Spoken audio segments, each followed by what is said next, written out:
Hello everyone, it's Theme Park Avenue. I'm Eric, back with a brand new video. This one is going to be pretty interesting. I've been doing a lot of rankings lately, and mostly pretty positive stuff. Let's go a bit of a different direction, discussing the worst thing about every theme park I've been to, and possibly giving notes for improvement for the park for the future, so maybe some good will come from the video. Now before I begin, I should note a few things. First of all, I will not be making a video about the best thing about each, because for most of them it's just going to be this roller coaster, that roller coaster, and for a lot of the parks, the biggest flaw is a little more interesting than that. The other thing I should note is that despite the title, there are parks I've been to that I won't be discussing, because I feel that I went way too long ago, or didn't see enough of, so it is a bit hard to give a good assessment on the worst thing. This is mainly my opinion, but I am factoring in some other general thoughts, and with all that out of the way, let's alphabetically, so you know where to look for each individual park, go through the worst part of every theme park I've been to. First off, Adventureland in Altoona, Iowa. This one, despite what I was just saying, goes to a roller coaster. The biggest issue for me is Outlaw. Outlaw is not my favorite. In fact, it's my least favorite wooden coaster I've ever been on. Probably including Great American Scream Machine, pre-Retrack. That is quite an unfortunate dishonor. The park itself is great. Other rides are good. Every aspect from atmosphere to appearance. It's a good park. This one issue is just that a certain ride is kind of bringing down the rest of the lineup. The lineup's not great overall, but for a smaller park, it's awesome, and they're really working on making this better. So, I like the park a lot, but there is one dud that to an extent spoils the bunch. Next up, Busch Gardens Tampa, my home park. I've gotten a good feel for this one, and I think so much of the park is phenomenal. The roller coasters, the appearance, the animals, it is one of my favorite parks in the world. But, as of late at least, there are some major operation and closure issues with the rides, and that holds it back quite a bit. The most egregious are Iron Gwazi having very slow dispatch times, typically being around 5 minutes per train, and then two rides in Cheetah Hunt and Cobra's Curse having a lot of downtime. Cheetah Hunt is the worst offender in my opinion. I go, and very, very often, I will see the ride is closed. This is unfortunate, and I feel that when you have three of the most popular and beloved rides in the park, having issues that can keep people from getting on, that is a bit of a flaw that should be addressed, and it's definitely the big thing to fix at Busch Gardens Tampa in my opinion. But what about Busch Gardens Williamsburg? Well, this one's tougher. I've only gone once in the last decade. It was recent though, so that helps. And I guess I hear people talk about Pantheon having some inconsistencies along with Cheetah Hunt, same kind of thing. So if that's a flaw, they can fix that. But otherwise, I thought operations were better, but I only had one visit to go off of for this one, and I think it's an incredible park. Very, very well maintained. The only issue might be what I was saying with Pantheon having some reliability issues, and I'm not a mechanic, so I don't know how easy the individual issues are to iron out, but hopefully that's something that's not a big issue for many people in the future. Now for California's Great America. A tough one because, first of all, it's a decently well-rounded park with plenty of good, not great stuff, but no real flaws, really. That said, the main one that stands out to me, from my experience, is shade. There is not a whole lot of shade in the park, which is unfortunate. Many of the most popular theme park days are hot and sunny, so having shade is very important. And I find that there are very few areas where I was able to get that, and that's something that maybe could be addressed if the park was trying to do some long-term changes. It probably won't for reasons that many of you know. Moving on. Canada's Wonderland. This is a great park. It has so many roller coasters. That said, the issue is the quantity over quality. Mind you, I do think these coasters are overhated. Things like Mighty Canadian Mindbuster, and heck, to an extent, Wild Beast. And then other rides are really good, like the Fly, the Bat, and Leviathan is a bit overhated. I think it is better roller coasters than many say, but there's no denying that after probably the top 4, maybe 3, there's a pretty steep drop off, and most of the stuff is very standard, underwhelming theme park stuff. I still like it, but I feel that the main thing the park could improve in the future is having some more unique rides that make it a major draw. Because if you're in Montreal, most of the rides at Canada's Wonderland can be found at La Ronde. Now the next park is Cedar Point, and Cedar Point has the best roller coasters I've ever been on. Pretty much. It's just a very strong ride lineup. There's a lot to absolutely love about the park, but there is a very obvious flaw as of recently. It mainly ties into crowd management. Now this is not entirely the park's fault, but as they've made so many investments and made such a name for themselves, of course more people are going to go. And as a result, you have massive lines beyond proportion for many roller coasters. You have what could be a 10-minute wait at Busch Gardens parks for a similar ride being closer to 2 hours. It's awful. And unfortunately, there's no sign of that stopping. They have their skip the line system, Fastlane, but that's gotten incredibly expensive and many are willing to pay for that. So that line is now 45 minutes and you're still paying hundreds of dollars for it. It's awful. It's not that easy to have a great one-day experience at this park. Now, there are days where it's going to be less crowded, of course, that's how it works, but unfortunately, something does need to be done here, and it honestly might be just growing pains. Time will tell if this issue is fixed, but I'm not really sure how this could be addressed right now. The other thing to note is that sometimes there are a lot of ride closures, which makes the whole crowd issue even worse. Immediately following up Cedar Point is another fantastic park, Dollywood. Dollywood, in my opinion, is the most flawless and perfect theme park I've ever been to. That said, there are 2 minor issues that should be addressed. The first is one that many of you probably know, though I didn't have a huge issue with, and that is Lightning Rod downtime. This is a launched hybrid coaster, formerly launched wooden coaster. It's very tough to run. Naturally, maintenance is quite a nightmare, and many say it's one of the hardest rides to get on. I know it's more of a pre-RMC hybrid thing and when it was a wooden coaster, but still. Now when I went, I got on it multiple times, no problem, so that's not my biggest personal issue. And also my personal issue is a bit funnier, so we're gonna go with that. I think the main issue is bees. Some of the soda fountains and the nice flowery bushes all around are infested with bees. You'll see beekeepers come out and try to get rid of them. And that's not really a huge issue, I never got stung. That said, if you're thirsty and that's the most convenient soda fountain or water fountain, it's unfortunate. It's something that I do kind of like because it really does show, wow, there's a lot of great foliage here. But also, yeah, you know, bees are not everyone's favorite animal to be around, so maybe they should be a bit more careful with that. Now for Dorney Park. Dorney Park has some great rides. You have Talon, Steel Force, Hydra, getting Iron Menace soon. Unfortunately, none of these are really standout roller coasters, and that is the big flaw. Now overall, this is a smaller Cedar Fair park, so it's understandable, but I think the biggest thing holding the park back from being a stronger Cedar Fair park is the fact that the best roller coaster here would not be the best at any other Cedar Fair park, including my least favorite, which I'll get to later.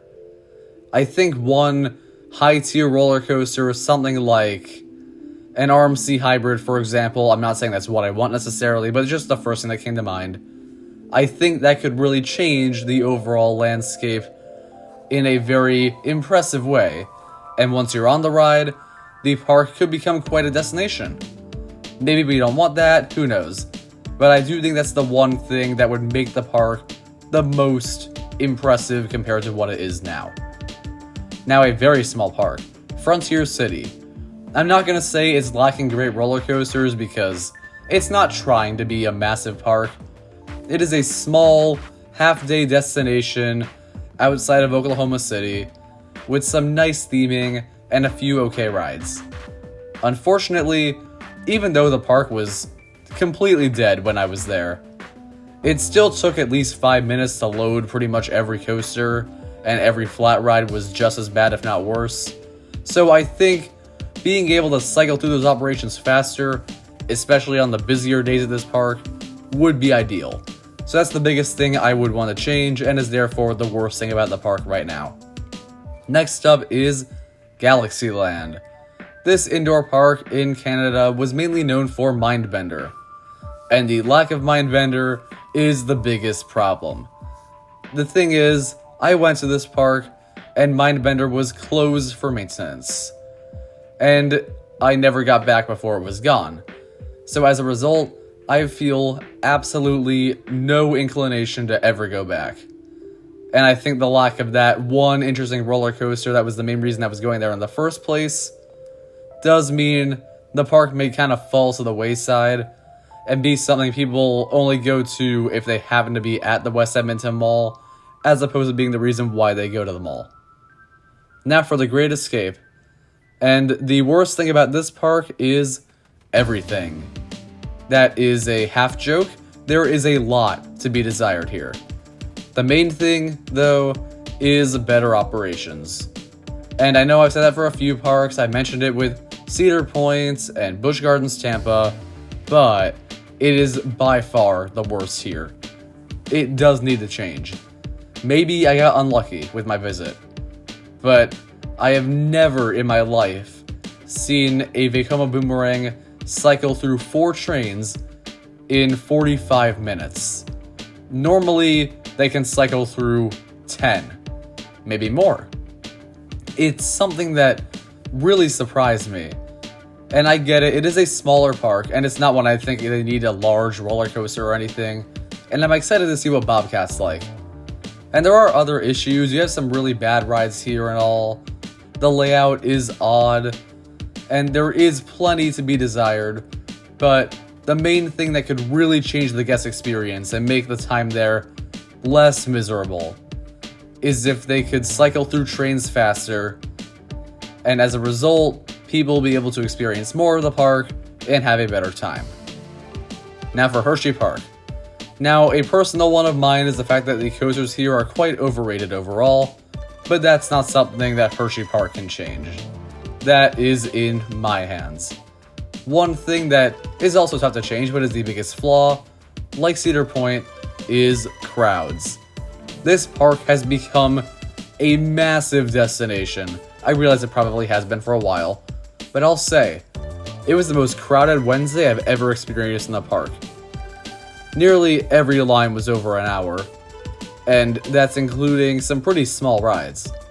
And of course, some of the newer rides and the more beloved ones were closer to 2.5, 3 hours. And I realize that in big parks like this, crowds are just kind of something that's going to happen. You can't really change that. But at the same time, I do think it's the thing that holds back the guest experience the most, and I'm sure the park will adapt. Many parks do. I don't hear a whole lot of people complain that Disneyland is completely impossible to get on any ride in because of crowds. It's something that with time, it'll get better with. But as of right now, it is still the weakest point of the park, and the thing that I find to contribute to the most negative aspects of a visit here. Now for Holiday World. How do you fault this one? It's so awesome. It is one of the best park atmospheres, period. I love everything about it. That said, it could be improved in the flat ride departments. In terms of major rides, you have 4 major roller coasters, all awesome of course. We have a 5th noteworthy one coming soon, and there's a Shooting Dark ride. The flat rides are underwhelming. You have a small drop tower, and a few other simple ones that don't provide a whole lot of thrill. I think in certain areas they could fit in a pretty good flat ride. I don't think it would clash with the park too much, and it is the biggest hole in the ride lineup and hole in the park overall. That said, Holiday World is great, and in many ways, I hope it never changes. Now for Islands of Adventure, the Universal Park. A tough one for sure. They have great roller coasters, great dark rides, the best water rides, great theming, great layout, great park policies, decent food. But there is one ride for this one I think could change. Personally, I don't like Skull Island Reign of Kong, but others do, so they can leave it as is. But I do think the Cat in the Hat ride is what holds back the Dark Ride collection the most. It is very outdated, and I think the Cat in the Hat could be done much better justice in the modern day. So I think if they could refurbish this, or give it a fresh new Dr. Seuss theme, the park would be an even bigger destination than it is, and I would not mind that one bit. Now for Kentucky Kingdom. Kentucky Kingdom is another tough one.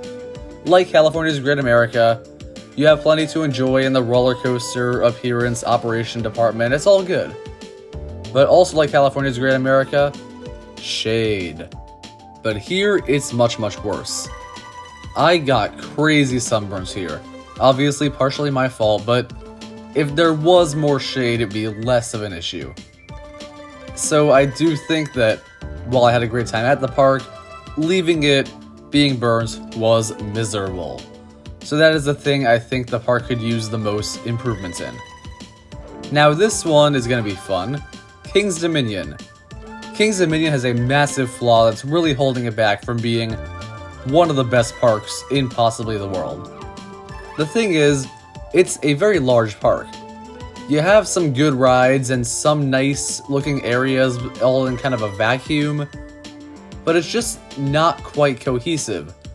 You have a lot of areas that kind of open space, not super appealing, a bit off-putting in the atmosphere department. I just think the park could be a bit more tightly knit, or have more investments in areas that make it a bit more enjoyable. Because while I think a lot of people kind of praise Jungle Expedition, I don't like the fact that the two coasters are kind of packed together, and then the open path is really wide, and the theming is a bit too sporadic, and the park could look nicer. It could have more major coasters, because after Anaconda, things do drop off a little bit. But no one likes Anaconda, so maybe I'm just rambling here. But I do think that this park could be a top-tier Cedar Fair one, with some more investment, maybe one or two more great roller coasters, and some more impressive appearance changes, because you don't need huge theming. You just need something that looks nice. Roller coasters that look nicer, maybe. There is stuff that could be done. You think about Kings Island, Cedar Point, they have much better appearances. And that could mean a lot for King's Dominion. Speaking of Kings Island, frankly, nothing. I can't think of anything to change about this one. I think it looks great, the operations are top-notch, layout, awesome, food, upper tier. The only thing is something that would satisfy other people and not me. I think there could be a sort of desire for one major, really great roller coaster, something top tier, something that would match Steel Vengeance, that sort of thing. In my opinion, they have that in Mystic Timbers, but for all the Mystic Timbers haters out there, yeah, this one's for you. That's the main change you'd probably want. One more amazing roller coaster to blow the rest out of the water. Now for Knoebels, it's hard to pinpoint. I was not here super long. I think it's a charming park. Food, no change. Awesome. Plenty to enjoy in the ride departments, but I think Flying Turns has a lot of operation issues, so maybe that's the one. Now, speaking of operation issues, Knott's Berry Farm. There is a 2-horse race here. Ghost Rider having a terrible capacity, and Accelerator never being open. I've lost track at this point. I think Accelerator might be open right now as I've recorded this, but I don't know. It's something that is pretty crazy. It's making Totdale Dreiser's overall operations and maintenance seem better, and that's noting the fact that it's closed for good. but it's when it was open, it was more consistent than this, which is crazy. And then Ghost Rider cycles through like 400 people an hour, which is simply not good. It's almost a Great Escape level. Those are two things that could really, really improve the guest experience. You got the two best rides probably, and if they were easier to get on in a timely manner, I think the park would be more unanimously praised. Now for La Ronde. La Ronde is an overhated park for me. The one ride that is not overhated is Ed Nor. There are some other bad rides here, but Ed Nor takes the cake. It is my least favorite roller coaster, period. And I think they should do something better with that pretty nice plot of land over the water. But you know what? It's one ride, and there isn't anything else I say, yeah, this needs a huge change. So it could be worse. Now a kind of tough one, Legoland Florida. It's hard to talk about this one because no one else goes there, no one gives it a fair shake. I think that's the big problem, honestly. People go to Disney World and say, nah, Legoland's for babies, as if they weren't just at Disney World. That's subjective. But in terms of a genuine change, they do have a really bad family invert from Vekoma called Flying School. They should change that. That ride could be replaced with a nice small spinning coaster or something else. That is the biggest flaw. Now for one of the biggest flaws in the whole video, Michigan's Adventure. The worst Cedar Fair park, primarily because of the wait for Mad Mouse. A very specific one, I know. But in a park with underwhelming roller coasters, no flat rides, odd atmosphere, and some weird policies, the big issue was waiting for Mad Mouse. This thing broke down 3 times before we got in line, and twice while we were in line. A line of probably 15 cars was in front of us, but unfortunately they run a total of 1 car on this train at a time. And for those who don't know, Wild Mouse coasters can normally accommodate more like 4 or 5. And I think it has something to do with the model of Wild Mouse, but geez. I've never waited an hour for a Wild Mouse before, and that's saying quite a bit. There are some bad capacity Wild Mouse coasters, many of them are. But they make it 4 times as bad, and there is no shade in this queue as well, I should note. So that was the experience that made me feel the most negative about Michigan's Adventure, and also one of the most negative experiences I've ever had in a theme park. Now let's move to a better park, Silver Dollar City. Unfortunately, this one's gonna have to be subjective because everyone loves this park. The theming, the setting, the food, the shows, all great. For me, the rides are just not that great. Outlaw Run, overrated. Time Traveler, overrated. Powder Cake and Wildfire, you're safe, you guys are good. The dark rides and water rides, good, but outside of Mystic River Falls, I didn't find them spectacular. And I think they kind of pale in comparison to what you can see at Dollywood or Islands of Adventure. That's not something that's easy to change, it's one person complaining.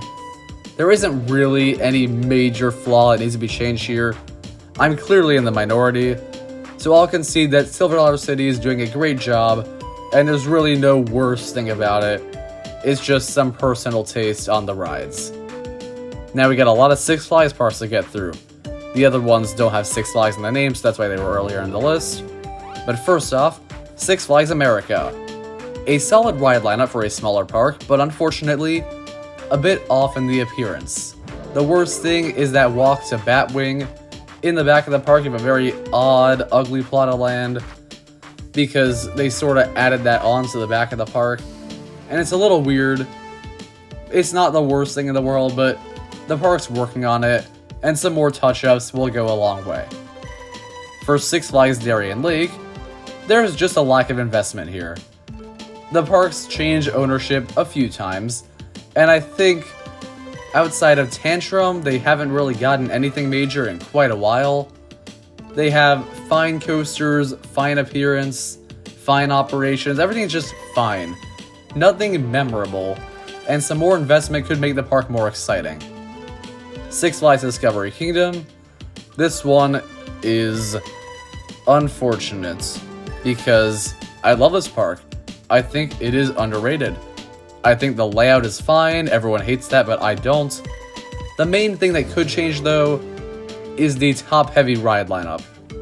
While many disagree, I think after Joker, Medusa, Superman Ultimate Flight, and maybe Batman the Ride, there is just not a whole lot to this thing.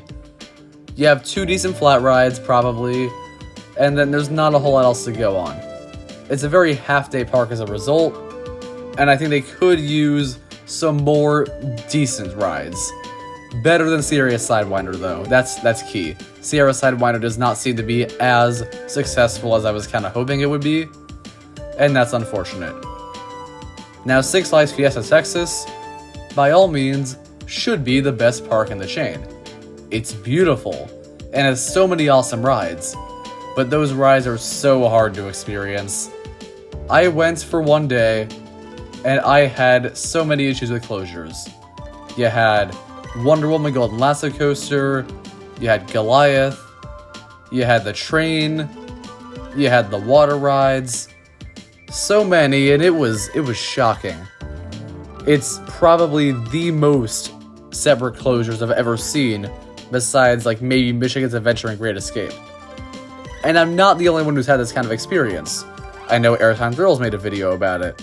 So it is the thing that needs to be the most brushed up on. Now for Six Flags Great Adventure, while an awesome park, it's very easy to pinpoint the issue. You have incredible roller coasters, a cool atmosphere, so many other excellent rides, best operations in the Six Flags chain, but an abysmal locker policy. For Kingda Ka, El Toro, Jersey Devil Coaster, and Zumanjaro, I think that's it. Those 4 rides, you can't bring anything into the queue with you. They have a metal detector right outside Kingda Ka, and I think El Toro as well. And you have to put it in a paid locker or leave it with a non-rider. There are countless parties that don't have non-riders. And especially on a more crowded day, you don't want to be trying to trade off with people and then they wait in the hour-long line and the other person waits in the hour-long line, and it's a waste of time. It's a bit of a scam in my opinion. I hate especially that there are cup holders at the station for Kingda Ka.